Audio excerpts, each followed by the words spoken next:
Positivity can be toxic when we're not good at it. If people are encouraging to use emotion regulation skill that we're not good at, it could actually leave us feeling worse. And for many people, positivity is a difficult skill to develop and implement. Believe me, I know it's hard. It's taken me years and years and years of practice to build a positive mindset, and I'm still working to learn.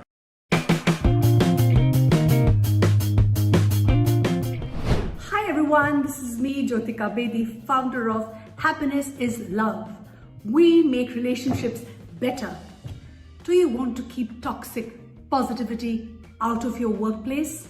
Well, this is something that I really wanted to do, and that's why I embarked on this journey, because as promoters of well-being and happiness, we already know the power of positivity, optimism, and a healthy mindset. These are great skills we need in order for us to grow a happy community. But we have to be careful, because too much positivity or the wrong understanding of what positivity means can sometimes become toxic. I became mindful of this, and that's why I make this video, so that I hope and pray that through this video you're able to learn something about it, and we can take steps so that we understand what healthy positivity really means. So first, let us understand what is toxic positivity, what distinguishes good positivity from bad positivity, and how do we make the most of positivity without it being toxic. You may have heard that optimism and positivity are good for our happiness and our well-being. On the flip side, maybe you felt annoyed, angry, or uncomfortable with the way positivity was probably forced upon you. Well, I did, and that's why I make the videos that I do, because it's very important to talk about it. It's also to know what is healthy positivity. Indeed, positivity can be both a good thing and not such a bright and sunny thing, depending on the context. So I want you to first understand that let's decode positivity in a way so that it does not become toxic, and how to make sure that you're using positivity in ways that is boosting yours and the people that you work with, their well-being. So what is toxic positivity? Positivity involves things like gratitude, optimism, positive reappraisal. All these things are good, like I said, until they're not. If they are being forced down our throats, or if we are using these strategies to avoid or suppress our uncomfortable or unpleasant, or let's call them negative emotions, then they can become toxic. Toxic positivity is defined as the act of rejecting or denying stress, negativity, or any other negative experience that exists, and it's a part of the human experience to experience the entire rainbow of emotions. So toxic positivity versus regular positivity. It can sometimes be difficult to distinguish between the two. For example, if we approach a friend in need of their support because we're going through a hard time, and they tell us, "Hey Jyotika, look at the bright side," we might feel that their response is a bit diminishing or denying, or maybe they're encouraging us to suppress or reject our negative feelings. Feelings like we can't be ourselves can be bad for our well-being, and this really leads to us being stuffers. And then we stuff our feelings, and then what happens? We just explode one day. And often negative emotions are tools we use to get important needs met, so that we just don't want to be shoving them away without acknowledging and accepting of our entire rainbow of emotions.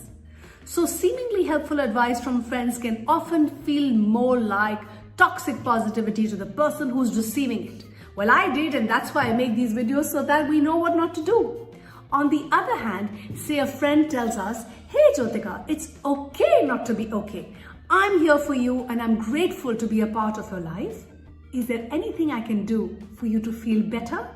In this example, the person is really expressing their support, acceptance of our negative emotions, as well as compassion and gratitude, which is also a type of positivity. This approach is not toxic because it doesn't deny our emotions. Rather, it uses the principles of positive psychology in correct ways. So let me just give you a few toxic positivity examples. What makes positivity toxic is not the type of positivity. All types of positivity can be both helpful and unhelpful, like I said, depending on the context. And few examples I have listed for you that people might express to us unknowingly. And you might be too, so let's be aware. Number one, gratitude. And I would say things like, I'm having a bad day. Toxic response would be, but you have so much to be grateful for. Love. Let's say I say, I don't know if I can have a relationship with my sister. She doesn't treat me with decency and respect. A friend could turn around and give you a toxic response by saying, but she's your family. You should love her no matter what. Third, positive reappraisal. I would say things like, this job sucks. Toxic response, you're lucky you even have a job. Now, the general theme of toxic positivity is that someone is using positivity to cover up our true or negative experiences. It's not that these toxic responses are bad advice, don't get me wrong, exactly. It's just that they're delivered in a wrong way at the wrong time. And a better approach, a healthy approach, is to acknowledge and express empathy towards the person and only offer advice for creating a more positive mindset if we are asked for advice. The thing is, we are not asked, but we just tend to freely give advice, and we want to quick fix, we want to dismiss, and we want to deny what the person is really feeling.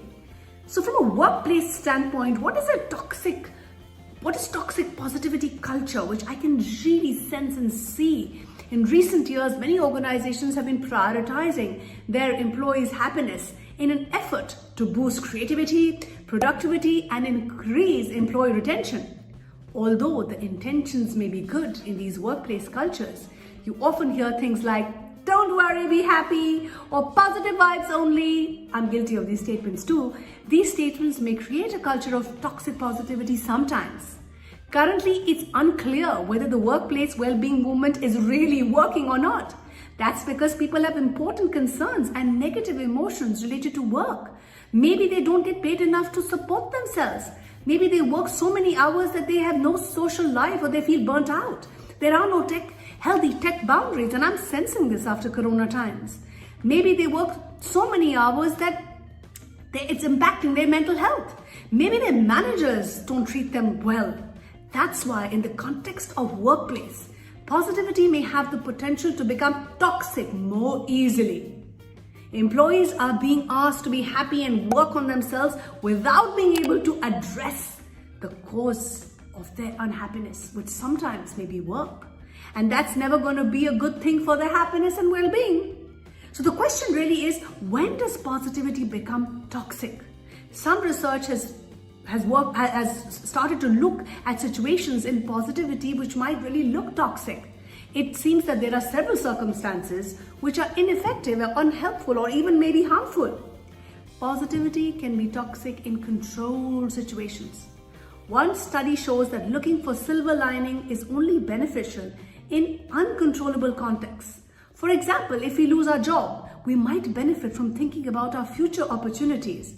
But if we try to use positive reappraisal in controllable situations, we might actually feel worse off. For example, if our boss is verbally abusive, we'd be better off transferring it to another department than using positive reappraisal to find the silver lining. So this is extremely important. Positivity can be toxic.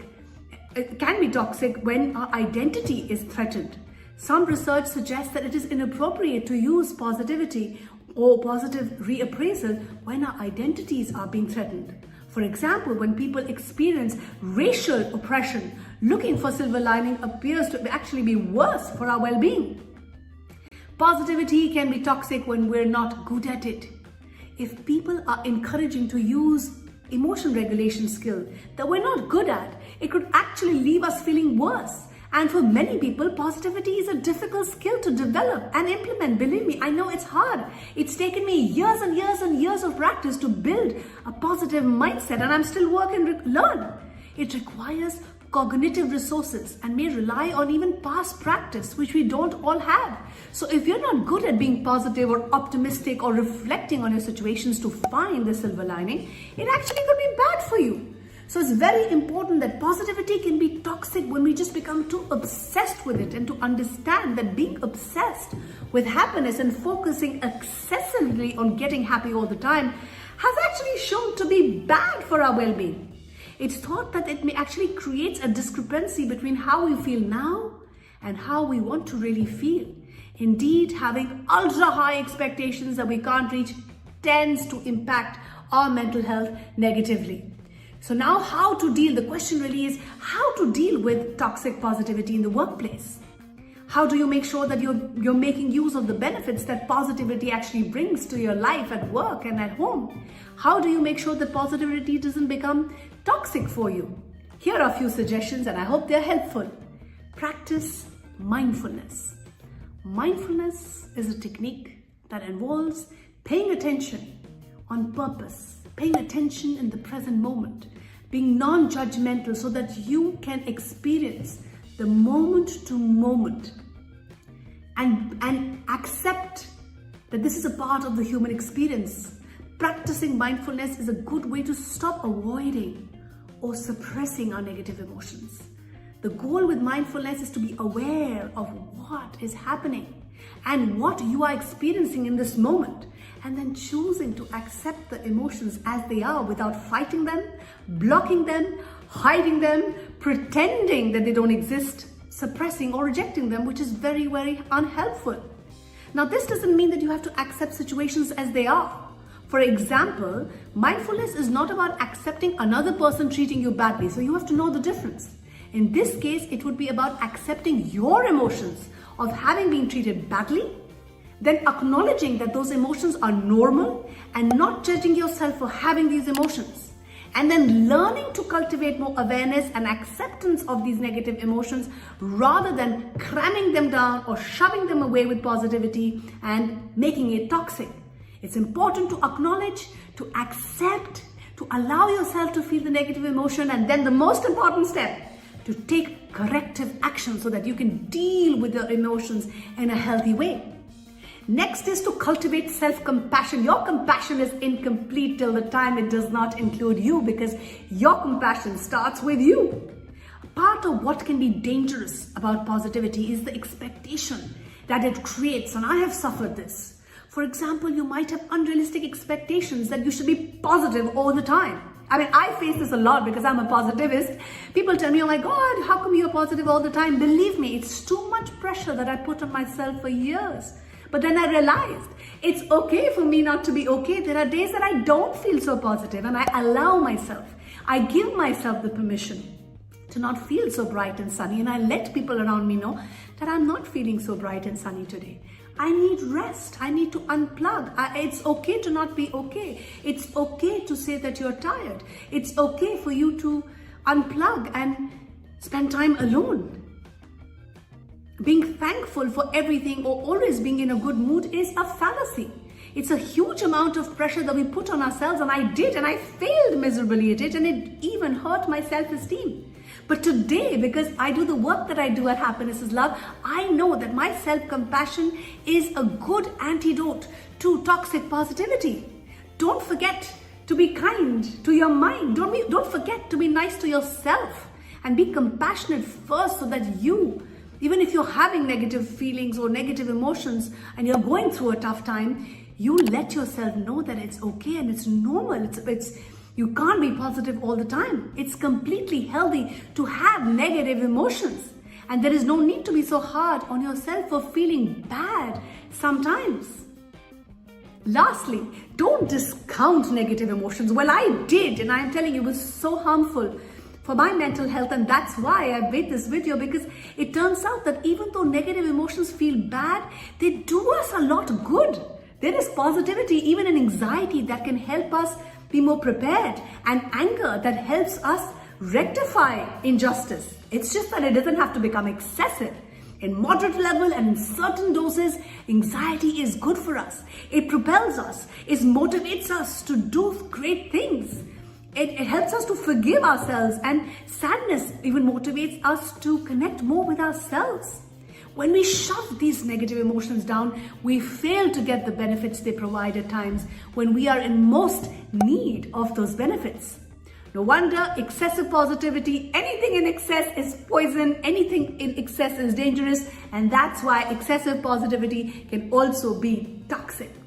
One of my favorite quotes that I'd like to share with you: feeling and experiencing the realness of what is actually happening is the essence of being alive. I rather be whole than good.